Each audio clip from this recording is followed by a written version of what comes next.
오늘 주시는 하나님의 말씀은 에베소서 6장 말씀 보도록 하겠습니다. 여러분 가지고 계신 성경, 신약 성경 에베소서 6장 2절과 3절, 레위기서 19장 32절 이렇게 보도록 하겠습니다. 제목이 부모를 공경하면 땅에서 잘되고 장수합니다. 이런 얘기를 제가 오늘 제목으로 냈는데요. 왜냐하면 지난 5월 8일이 어버이날이었잖아요, 그렇죠? 그래서 오늘 어버이 주일로 지키고 하니까 우리 요 말씀을 한번 또 나눠보려고 합니다. 예전에는 어버이날 되면은 뭐 했나요? 카네이션 빨간 거 이런 거 이제 선물하고는 했습니다. 여러분도 이렇게 받아보셨나요? 네, 저는 아직 못 받아봤는데 종이로 된 것만 받아봤습니다. 종이로 된 카네이션. 아직 카네이션을 제대로 받아본 적이 없어요. 여러분들은 받아보셨죠? 받아보신 분도 있고 아직 안 받아보신 분도 있고. 그런데 근데 이게 옛날에는 이제 이게 다 카네이션, 무조건 막 교회에서도 다 카네이션, 뭐 카네이션만 했잖아요. 근데 요즘은 또 카네이션 말고 그냥 선물하는 그런 분들도 좀 계시더라고요. 근데 여러분, 부모님에게 뭐 선물 한번 해야지 이렇게 이제 마음을 먹는데 뭘 해야 할지 참 막막합니다. 그래서 뭐 보통은 이제 주변 분들이 뭘 하시는지 이렇게 이제 좀 물어보기도 하고 그러는데요. 여러분, 근데 선물하시면 피해야 할 선물이 있다고 하는데 혹시 들어보셨습니까? 3년 전쯤에 다음 소프트에서 빅데이터 분석을 통해서 받기 싫은 선물을 이제 쭉 뽑았는데요. 그때 나왔던 결과가 이제 쭉 있는데 그 결과 중에서 부모님이 받기 싫은 선물 1, 2, 3위를 제가 잠깐 소개를 하고 말씀을 시작하려고 합니다. 3위는 뭘까요? 받기 싫은 선물 3위. 꽃다발이라고 합니다. 우리 생각에 꽃을 받으면 굉장히 기분 좋을 것 같잖아요. 그런데 그렇지가 않으신 것 같아요. 여러 부모님들이 꽃다발을 선물하지 않았으면 좋겠다라고 그렇게 답을 해주셨습니다. 자, 이제 여기 이제 2위가 1위가 이제 기가 막힌데, 자, 그러면 2위는 뭘까요? 이 받기 싫은 선물 2위. 2위는 먹는 건데 맞춰보세요. 홍삼 영양제. 다 틀렸어요. 자, 뭐죠? 홍삼 영양제는 받고 싶은 선물에 들어있어요. 네. 받기 싫은 선물. 잘 모르시겠어요? 케이크예요. 케이크를 선물하는 걸 싫어하십니다. 여러 사람이 모여서 먹어야 제맛인데 이제 부모님만 사시거나 홀로 사시는 어르신께 케이크를 딱 선물하면 이걸 다 드시는 게 보통 고역이 아닙니다.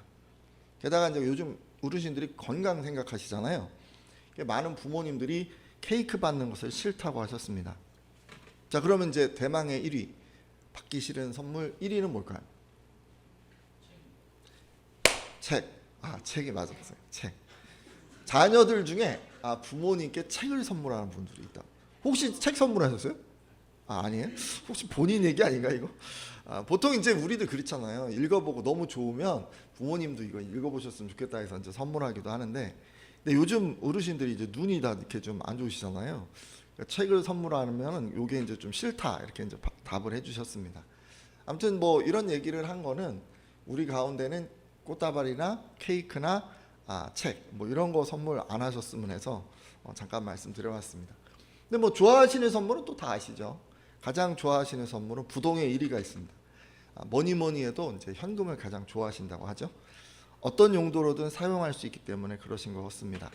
2위는 전화 통화하는 거, 3위는 편지를 또 이렇게 써주는 거, 이런 걸 이제 좋다고 하셨는데, 멀리 떨어져 사는 분들이 많다 보니까 많은 부모님들이 서로 안부를 묻는 이런 전화, 또 마음을 전하는 편지 같은 것을 좋은 선물이라고 답해 주신 것 같습니다. 혹시 아직 찾아뵙지 않은 분들 계시면 이런 내용들을 좀 참조하시면 좋을 것 같아요. 근데 우리가 이제 어버이날로 알고 있잖아요, 5월 8일을. 근데 이게 원래는 어버이날 아니었던 거 아시죠? 원래는 무슨 날이었냐면 어머니 날이었어요. 어머니 날. 이제 어머니 날, 일제 강점기 시대부터 교회를 비롯한 여러 단체들이 이 어머니 날을 지켜왔어요. 근데 이제 이 행사를 계속 해왔는데 국가적으로는 1956년 5월 8일 제1회 어머니 날 행사를 치르게 되었습니다. 그러다가 그게 이제 1973년에 이르러서 부모에게 효도하고 웃 어른을 공경하자는 의미에서 어버이날로 부르기 시작했습니다. 그러니까 이거 어버이날로 부르기 시작한 게 그렇게 오래 안 된 거죠. 그 전에만 해도 이제 어머니 날이었으니까. 그러니까 우리가 지키는 이 어버이날은 두 가지 목적이 있습니다. 부모에 대한 효 사상, 그리고 웃 어른에 대한 경로 사상을 고취하기 위해서 만들어진 날입니다. 근데 이 재정 취지가 사실 성경의 가르침과도 좀 유사한 것 같아요. 하나님께서도 효와 또 경로 사상을 실천하라고 명령하셨기 때문입니다. 자, 그래서 어버이 주일인 오늘은 성경이 이 효 그리고 또 경로 사상에 대해서 어떻게 말씀하시는지 살펴보고 우리는 이런 가르침들을 어떻게 삶에 적용할 수 있을지 나누어 보려고 합니다. 계속 자주 이제 요때 되면은 이제 우리가 나누는 말씀이에요. 같이 이제 효에 대한 말씀 한번 좀 다시 돌아보려고 하는데 출애굽기 20장 12절 말씀 한번 보도록 하겠습니다. 출애굽기 20장 12절 말씀, 내 부모를 공경하라. 같이 읽습니다. 시작. 내 하나님 여호와가 내게 준 땅에서 내 생명이 길리라. 아멘. 이거는 이제 구약 시대 모세가 한 그런 말씀이죠. 이 하나님으로부터 이제 십계명을 받아서 이스라엘에게 전합니다. 근데 이제 거기에 이런 말이 있었죠. 너희 부모를 공경하라. 그러면 너희 하나님 나 여호와가 너희에게 줄 땅에서 너희가 오래오래 살게 될 것이다 라고 이 5계명을 주셨습니다. 그리고 이런 효의 강조는 구약에만 있는 게 아니라 신약에도 이어져서 에베소서 6장 2절 3절을 보면 거기서도 이제 우리가 확인할 수 있는데요. 같이 에베소서 6장 2절 3절 내 아버지와 어머니를 공경하라. 같이 한번 읽습니다. 시작. 이것은 약속이 있는 첫 계명이니 이로써 내가 잘되고 땅에서 장수하리라. 아멘. 자, 바울 사도는 에베소 교회 성도들에게 내 부모를 공경하라고 하신 계명은 약속이 딸려 있는 첫째 계명입니다라고 하면서 그 약속은 내가 잘 되고 땅에서 오래 살 것이다라고 하신 것입니다. 이렇게 얘기를 했습니다. 그러니까 말씀을 자세히 보면 출애굽한 이스라엘 백성들에게는 부모를 공경하면 장수할 것이다라고만 약속하셨었는데 신약 시대에 이르러 에베소 교회 성도들에게는 땅에서 잘 될 것이다라고까지 설명을 덧붙여 주셨습니다. 장수가 뭐죠? 오래 사는 거잖아요, 그죠? 그리고 이제 잘 된다는 건 뭐겠어요? 땅에 사는 동안, 이 땅 사는 동안 번영하고 형통한다. 이런 의미 아니겠습니까? 그러니까 무엇을 하든지 이제 잘 될 것이다 이런 말씀이죠. 따라서 만일 누구든지 행복하게 살고 싶고 오래오래 살고 싶으면 뭘 하면 좋을까요? 성경을 보면 뭘 하면 되냐면 부모를 잘 공경하면 됩니다. 부모를 잘 공경하면 하나님께서 그렇게 해 주시겠다고 약속을 해 주셨기 때문이에요. 그러므로 오늘 함께한 예배자들은 이런 하나님의 약속을 믿고 모두 부모를 공경하는 분들 되시기를 부탁드립니다. 별로 공경하고 싶으신 분이 없는 것 같아요. 아멘을 좀 크게 해주세요. 모두 부모를 공경하는 분들이 되어 주십시오. 이제 어린 학생들이 좀 크게 해줘야 되는데 알겠죠? 네, 그래서 무엇을 하든지 여러분 형통하시고 또 건강한 복을 누리시기를 예수님의 이름으로 축원합니다. 자, 근데 이제 부모를 공경하는 게 뭘까가 이제 좀 약간 모호하죠. 여러분, 우리들은 어떻게 부모님을 공경할 수 있을까요? 부모님을 공경한다는 거에 대해서 우리가 큰 어떤 틀이 있어야 부모님을 이렇게 공경해야겠다라고 이제 우리가 생각할 수 있을 것 같은데, 그래서 제가요 부모 공경이 뭔가에 대해서 한 2가지 정도를 말씀을 드리려고 합니다. 그리고 예도 한 가지씩 들어드릴게요. 부모 공경은 첫 번째, 부모님을 기쁘고 즐겁게 해드리는 겁니다. 잠언 23장 25절 말씀 읽겠는데요. 같이 읽습니다. 내 부모를, 시작. 내 부모를 즐겁게 하며 너를 낳은 어미를 기쁘게 하라. 아멘. 자, 이 말씀은 부모를 공경하는 원리를 가르쳐 줍니다. 즐겁게, 기쁘게 그렇게 만들어 드리는 거죠. 공경의 원리가 뭐라고요? 기쁘고 즐겁게, 기쁘고 즐겁게 하는 거. 그게 공경의 원리예요. 그래서 오늘 함께한 예배자들은 다 부모님을 기쁘고 즐겁게 하는 분들 되시기를 부탁드립니다. 또 여러분 부모님들이 어떨 때 기뻐하시나요? 분가하고 독립한 분들은 부모님 찾아뵐 때 보통 기뻐하시잖아요, 그죠? 그럼 이제 틈틈이 이제 찾아뵈면 좋을 것 같아요. 동아일보에 기고한 한 할머니가 쓴 글을 보니까 결혼한 자식이 부모에게 주는 가장 좋은 선물은 화목하고 행복하게 살아가는 그 가족의 이야기라고 합니다. 뭐 자식이 이제 결혼을 했어요. 그 결혼한 얘기, 뭐 자식 낳았으면 또 자식 키우는 얘기, 또 뭐 이웃들과 잘 살아가는 얘기, 뭐 그런 얘기들, 그런 모습들, 그런 것들 보여주는 게 부모님을 기쁘시게 하는 것이란 말이죠. 따라서 여러분이 일단은요, 세상에서 여러분들이 열심히 행복하게 주변 사람들과 알콩달콩 잘 사셔야 돼요. 아이들과도 행복하게 사셔야 돼요. 그리고 그 얘기를 부모님께 들려드리면 그게 부모님을 기쁘고 즐겁게 할 수 있는 방법이에요. 뭐 직접 찾아뵙고 얘기하는 게 가장 좋겠죠. 근데 뭐 요즘 뭐 다 이렇게 멀리 떨어져 살고 그러잖아요. 좀 그러니까 뭐 꼭 이렇게 못하시면 뭐 전화, 편지 이런 거 사용하셔도 좋습니다.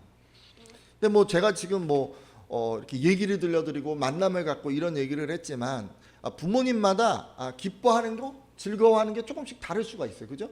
나이가 어린 또 친구들은 어떻게 내가 할 때 우리 부모님이 기뻐하시더라, 뭐 이런 걸 여러분들이 이미 다 알고 계실 거예요. 그러면 그런 것들을 좀 생각했다가 하루에 한 번씩이라도 우리 부모님을 내가 한번 기쁘시게 해봐야겠다, 이렇게 좀 마음을 먹고 그렇게 행하시면 좋을 것 같습니다.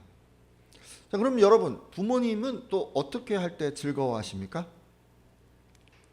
잘 모르시나요? 한번 거꾸로 생각해 보세요. 여러분 어떨 때 즐거우세요? 맛있는 거 먹을 때. 맛있는 거 먹을 때 즐겁죠. 그렇죠. 그 맛있는 거 먹을 때 즐거우면 부모님도 이제 맛있는 거를 대접하면 돼요. 그리고 여러분들 맛집 가시잖아요. 여기 너무 맛있어. 그러면 잘 생각해 놨다가 혼자만 가지 말고 부모님 한번 모시고 가는 거예요. 부모님 모시고 어머님, 여기 내가 가본 데 중에 여기 괜찮은데 한번 드셔보세요. 우리 집 사람들이 이걸 참 잘하는 것 같아요. 우리 집안 사람들이 이렇게 맛있는 거 먹어보면 어머님 모시고 이렇게 가는 것 같아요.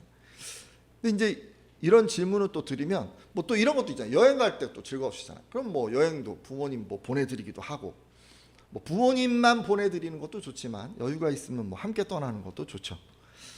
근데 이제 함께 떠나는 게 쉬운 게 좀 아닌 것 같습니다. 저희도 이제 옛날에 한번 이렇게 봉고차 대절해서 막 이렇게 온 가족 다녀봤는데, 뭐 사람들이 뭐 다 다르잖아요. 좀 이렇게 특색이 있고 뭐 자기네들 하고 싶은 것도 다르고 그러니까 여러 가족이 같이 다니니까 정말 힘들더라고. 정말 하루 이틀 사는데도 정말 뭐 서로 간에 의견이 하나도 안 맞으니까 그렇게 너무 힘들더라고. 근데도 한 가지만 생각을 해야 돼요. 부모님을 즐거워하게 하려면 뭘 해야 될까? 뭘 해야겠어요? 온 가족이 자기 주장을 포기하고 자기 생각, 자기 기준을 내려놓고 그냥 여행을 해야 되는 거예요. 여행이 어떻게 보면 이렇게 효를 실천하는 여행은 내가 즐거운 여행이 아니라 부모님이 즐거운 그런 여행, 그런 여행이 되어야 하는 거죠. 이게 이제 쉽지는 않은 것 같아요. 해보니까 좀 어렵더라고요. 이외에도 이제 역지사지로 우리가 생각을 해보면 또 다른 적용들도 우리가 이제 생각해 볼 수 있을 것 같습니다. 그죠? 뭐 내가 즐거웠던 거 부모님도 즐겁게 해드릴 수 있지 않을까, 뭐 이런 생각을 해보는 거죠. 자, 두 번째, 이제 공경을 제가 기쁘게 해드리고 뭐 즐겁게 해드리고 뭐 이런 얘기를 이제 제가 잠깐 했는데, 두 번째 얘기를 한번 해드릴게요. 부모 공경은 받은 은혜를 보답하는 것입니다. 디모데전서 5장 4절인데요. 디모데전서 5장 4절. 만일 어떤 과부에게, 같이 한번 읽습니다. 시작. 만일 어떤 과부에게 자녀나 손자들이 있거든 그들로 먼저 자기 집에서 효를 행하여 부모에게 보답하기를 배우게 하라. 이것이 하나님 앞에 받으실 만한 것이니라. 아멘. 바울 사도가 이런 얘기를 했어요. 만일 어떤 과부에게 자녀나 손자, 손녀가 있으면 그들이 먼저 자기 집에서 효를 행하여서 부모의 은혜에 보답하는 법을 배우게 하시오. 이것이 하나님을 기쁘시게 하는 일입니다라고 가르쳤습니다. 그러니까 부모님에게 이제 받은 은혜가 있는데 그것을 보답하는 게 효다라고 이제 이렇게 가르쳐 준 거예요. 근데 사실 이 부분은요, 남편을 잃은 과부에 대한 이야기입니다. 당시 과부는 고아나 나그네처럼 여겨졌습니다. 왜냐하면 경제적 수입이 없기 때문에 스스로 먹고 살 수가 없기 때문입니다. 자, 그런데 바울 사도는 그런 부모를 둔 자녀들에게 받은 은혜를 보답하는 것이 효라고 가르쳤습니다. 그러니까 부모님이 이 먹고 사는 문제에 어려움을 겪지 않도록 경제적인 지원을 하는 것이 효라는 말씀이죠.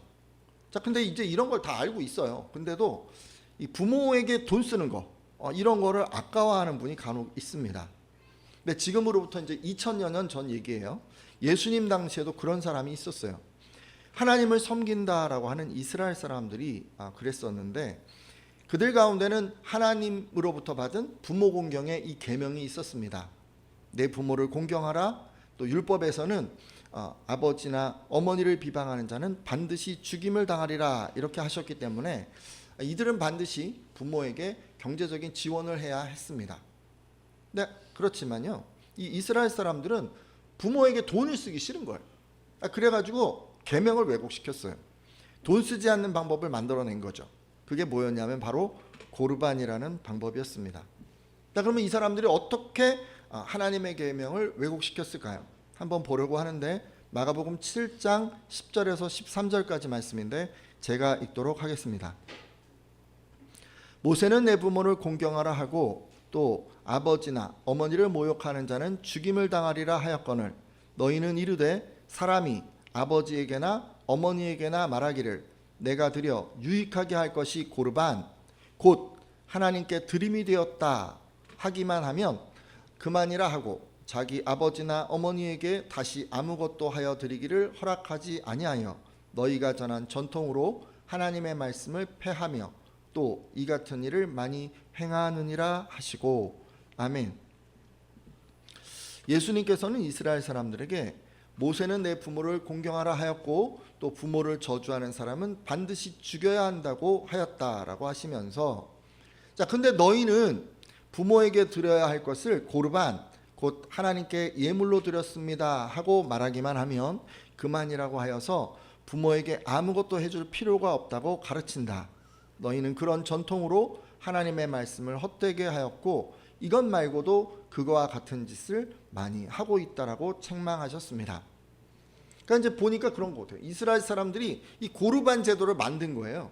그리고 이제 고르반 제도가 뭐냐면 어떤 땅이나 뭐 무슨 어떤 포도밭이나 뭐 양떼나 이런 게 이제 있는데 이거 하나님께 드림이 되었어. 난 이거 하나님께 드림이 되었어. 이렇게 이제 선언을 딱 해버리는 거예요. 그러면 그것에서 나는 어떤 소산으로 부모를 공경하지 않아도 됐던 것입니다. 그래서 그냥 고르반을 다 선언하는 거예요. 이거에도 나는 고르반, 저거에도 고르반, 내가 가진 모든 거에 고르반, 고르반, 고르반, 고르반, 고르반 이렇게 얘기하는 거예요. 그럼 어떻게 하면 되나요? 부모 봉양하지 않아도 돼. 부모 신경 쓰지 않아도 돼. 부모한테 아무것도 주지 않아도 돼. 이거를 왜 이렇게 즐겨 했을까요? 하나님께 드렸어라고 선언하기만 하면 부모를 봉양하지 않아도 되니까 했겠죠. 근데 뭐 그것만이 아니고요. 실제로는 그것을 실천해야 할 의무가 없었기 때문입니다. 그래서 이들은요 그냥 선언만 하고 부모를 봉양하지 않을 뿐 아니라 하나님께 드리지도 않았습니다. 그냥 자기가 다 독차지한 거죠. 그러니까 예수님 당시 이스라엘 사람들 가운데도 이런 식으로 계명을 왜곡하면서 부모에게 보답하지 않으려는 사람들이 있었던 것입니다. 하지만 예수님께서는 이런 사람들을 책망하셨어요. 마가복음 7장 6절에서 7절 상반절인데 뒤에 나오나요? 이르시되 제가 읽습니다. 이르시되 이사야가 너희 외식하는 자에 대하여 잘 예언하였도다. 기록하였으되 이 백성이 입술로는 나를 공경하되 마음은 내게서 멀도다. 사람의 계명으로 교훈을 삼아 가르치니 나를 헛되이 경배하는도다 하였느니라. 아멘. 자, 예수님은 이제 이사야서를 인용하시면서 이 백성이 입술로는 나를 존경한다고 하지만 마음은 내게서 멀리 떠나 있다. 그들은 사람이 만든 법을 마치 내 교훈인 것처럼 가르치고 있으니 나를 헛되이 예배하고 있다라고 하셨습니다. 이 당시 이스라엘의 율법 교사들은 바리새인들이었어요. 근데 이 바리새인들이 입술로는 하나님을 공경하고 있지만 실제로는 그렇지 않다고 하셨습니다. 겉으로는 경건해 보이지만 마음에 악한 욕심이 있기 때문에 하나님의 말씀을 자기 마음대로 바꾸어서 이스라엘 백성들에게 가르쳤다고 책망하셨습니다. 그리고 이렇게 사람의 계명을 따라서 신앙생활하면 어떻게 된다고 하셨습니까? 그들이 드리는 그 예배가 하나님께 받아들여지지 않을 거라고 그렇게 말씀해 주셨습니다. 여러분 경배를 받으시지 않는다라고 이제 표현을 했는데 우리로 치자면 예배를 드렸는데 그 예배를 하나님이 받지 않는다는 말씀이에요. 그럼 어떻게 될까요? 하나님의 말씀을 따르지 않고 그냥 욕심에 따라서 자기 생각대로 신앙생활하면 그런 사람은 하나님의 나라 백성이 될 수 없다는 그런 말씀입니다. 요즘 말로 하자면 뭐 구원받지 못한다는 그런 얘기죠. 이게 무서운 일이 아닐 수 없습니다. 따라서 오늘 함께한 예배자들은 부모님에게 받은 은혜를 잘 보답해 주십시오. 바울 사도는 부모에게 받은 은혜를 보답하는 것을 효라고 가르쳤습니다. 뭐 독립한 자녀들은 이렇게 나이 드신 부모님이 생활하실 수 있도록 경제적인 지원을 하십시오. 근데 이제 이런 얘기를 제가 막 하잖아요. 그러면 이제 막 부담이 돼요. 뭐 교회 헌금도 해라 그래. 목사님 맨날 뭐 헌금 많이 해라. 봉사해라. 막 이렇게 얘기하잖아요. 뭐 시간도 없고 뭐 돈도 없고 맨날 뭐 교회 하라고. 그럼 뭐 언제 하라는 건가? 이런 생각이 듭니다. 그러다 보니까 나는 교회에 헌금도 하고 봉사도 하고 그러니까 부모 공경을 힘쓰지 않아도 하나님께서 이해해 주실 거야 라고 이제 이렇게 생각하는 분 계실 수도 있고, 자녀 양육하다 보니 내가 이렇게 돈이 계속 이렇게 많이 들어가는데 부모 공경은 나중에 해야지라고 미루는 분도 계실 수 있어요. 근데 여러분 이러시면 안 되는 거예요. 이러시면 이게 바로 현대판 고르반이에요. 현대판 고르반. 하나님은 이렇게 얘기하신 적이 없어요. 여러분 이렇게 생각하시고 이렇게 이게 맞다라고 하는 순간 이 계명은 여러분이 만든 사람의 계명일 뿐입니다. 하나님께서는 그렇게 얘기하셨어요. 이게 이제 말도 안 되는데 잘 들어보세요.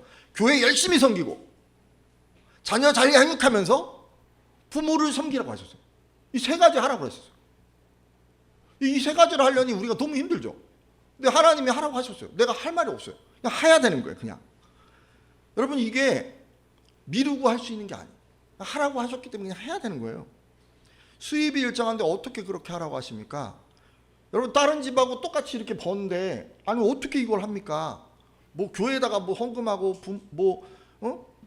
여러분 자녀도 또 키워야 되잖아요. 뭐 할 거 많잖아요. 그거 다 하고 이렇게 하려고 하면요 부모 봉양하는데 정말 힘들어요.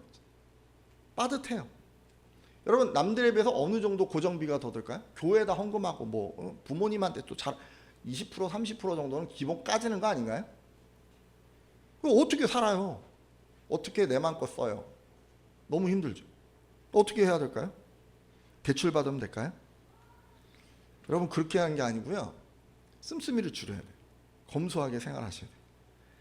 여러분 크리스찬이 검소하게 생활하는 건요. 그거는 선택사항이 아니에요. 말씀대로 살려면 어쩔 수 없이 검소할 수밖에 없어요.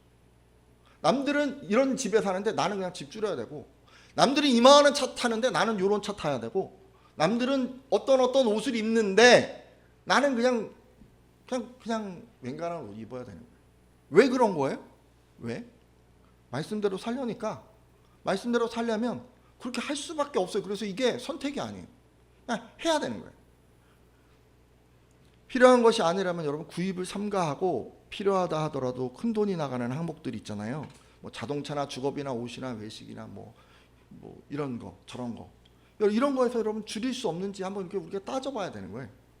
그래서 여러분에게 즐거운 것은 좀 줄여가고 대신 부모님이 즐거운 것을 선택해야 하는 거예요.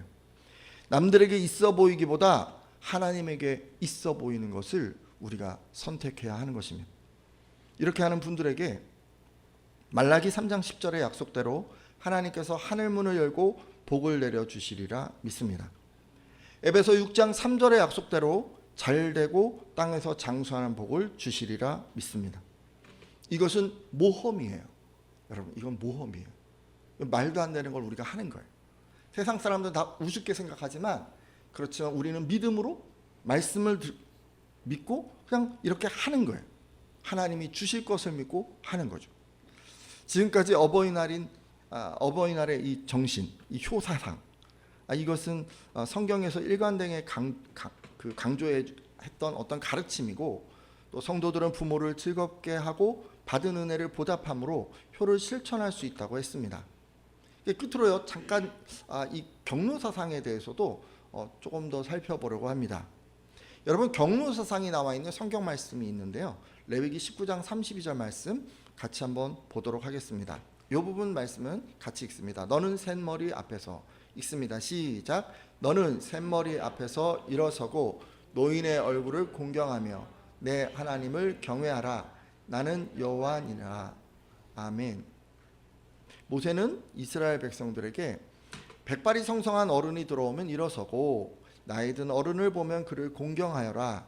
너희의 하나님을 두려워하여라. 나는 너희 하나님 여호와이다 라고 전했습니다. 자, 여기에 나이 많은 어른이 들어왔는데 일어서라고 했어요. 왜 이렇게 한 건가요? 뭐 이걸 그냥 문자적으로 볼 게 아니고요, 여러분. 웃 어른에 대한 어떤 예의가 있는데 이때는 나이가 많은 어르신들이 오잖아요. 그럼 사람들이 다 이렇게 딱 일어서서 오셨습니까? 이렇게 이제 한 거예요. 저도 어렸을 때 뭐 직장에서도 좀 그랬던 것 같은데 뭐 어르신이 오잖아요. 그 나이 많은 어른들이 오면 그렇게 했어요. 그리고 직장에서도 여러분 혹시 그러시나요? 직장에서 안 그러시나요? 제가 직장 생활할 때는 뭐 약간 임원급 정도 어르신이 딱 오잖아요. 뭐 나이도 있고 뭐 경력도 있고 그죠? 직책도 있는 그런 분 오시면 딱 일어서서 이렇게 딱 이렇게 인사 딱 했어요. 뭐 그냥 앉았다가 딱 일어서는 거예요. 되게 힘든 게 이제 휴게실에서 딱 앉아서 먹는데 딱 오시면 나 이제 불편한 상황이 되는 거죠. 이제 그런 경우도 있었어요. 근데 요즘은 이제 이게 매너가 좀 바뀌었잖아요. 우리 때는 좀 너무 이게 위계질서 이런 거 막 강조하다 보니까 좀 그렇게 좀 경직된 그런 조직 문화가 있었는데 뭐 지금은 그 정도는 아니시죠, 그죠? 근데 어쨌든 어른에 대해서 직책이 있는 분에 대해서 또는 이런 노인에 대해서 우리가 이제 어떤 예의를 갖추는 것이 있습니다. 근데 지금 성경이 그걸 잘 하라고 지금 말씀을 하신 거예요. 특별히 여기선 나이 드신 그런 웃 어른에 대해서 적절한 예의를 갖춰서 대하라고 하고 있습니다. 그리고 노인의 얼굴을 공경하라고 했죠. 이건 나이 든 어른을 존경하라는 그런 얘기예요. 근데 이제 이런 얘기하면 이제 이렇게 물어보시는 분들이 있어요. 세상에 좀 이상한 분들 많잖아요. 나이는 드셨는데 존경하는 게 너무 힘든 그런 분들이 있어요. 그런 분들도 우리가 그럼 존경해야 합니까? 라고 물어보실 수 있어요. 제가 대답을 해드릴게요. 존경하지 마세요. 그런 분들을 존경하라는 얘기가 아니에요, 지금. 그런 분들에 대해서는 예의를 갖춰서만 대하세요. 예의를 갖춰서. 모든 어르신들에 대해서 예의를 갖추세요. 그런데 여기서 존경해야 될 이 존경은 신앙생활 잘하는 나이 드신 분들에 대해서 우리가 가져야 할 마음 자세예요. 왜냐하면 이 레위기가 이스라엘 신앙 공동체를 전제로 해서 쓰여졌기 때문입니다. 우리는요, 신앙의 선배들이 하나님을 순종해 온 것, 그 세월의 흔적을 보면서 우리는 존경해야 합니다. 따라서 존경하라는 이 말씀은 노인이면 무조건 아무나 다 무조건 존경해라, 뭐 이런 얘기는 아니에요. 믿음의 공동체인 이 교회 안에서 나이 많은 어른들을 존경하라는 것으로 우리는 적용해 볼 수 있습니다.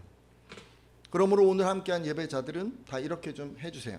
나이 많은 어른들 뵐 때 예의를 갖춰서 대해 주시고, 특히 신앙생활하는 어른들을 뵐 때는 존경의 마음을 더해 주시기를 부탁드립니다. 사실 뭐 오늘 제가 한 얘기는 뭐 다 아는 얘기고 또 뭐 다 잘 해주시는 또 그런 부분이 있어서 이걸 뭐 또 이렇게 해야 되냐 이제 이런 고민을 제가 사실 했어요. 오늘 말씀을 준비하면서. 그런데 이 말씀에 했던 얘기 또 하고 했던 얘기 또 하고 또 했던 얘기 또 하는 이유는 뭘까요? 잘하라고? 그것도 있는데요. 여러분 옆에 자녀가 있기 때문에 이 얘기를 계속 하는 거예요. 여러분, 우리들의 자녀들이 여러분이 들은 말씀을 똑같이 들어야 돼요. 그리고 같은 마음으로 하나님을 섬기고 또 부모님을 섬겨야 하는 거예요. 그래서 사실 이 말씀은 여러분들이 많이 들었던 말씀이잖아요. 그런데도 또 잘 준비해서 한번 나눠봤습니다. 어버이날 주시는 하나님의 말씀은 여기까지인데요. 이제 말씀을 맺고 기도하려고 합니다. 하나님께서는 부모를 즐겁게 해드리고 또 받은 은혜를 보답함으로 효를 실천하라고 하셨습니다.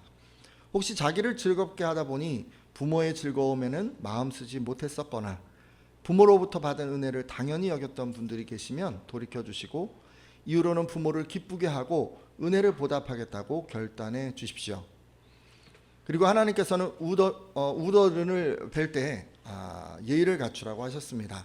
특히 신앙생활하는 그런 어른들을 뵐 때는 존경의 마음을 더하라고 하셨습니다. 혹시 이렇게 못했던 분들이 계시다면 돌이켜 주시고 이후로는 예의를 갖추고 존경하겠다고 이렇게 마음에 결단해 주십시오.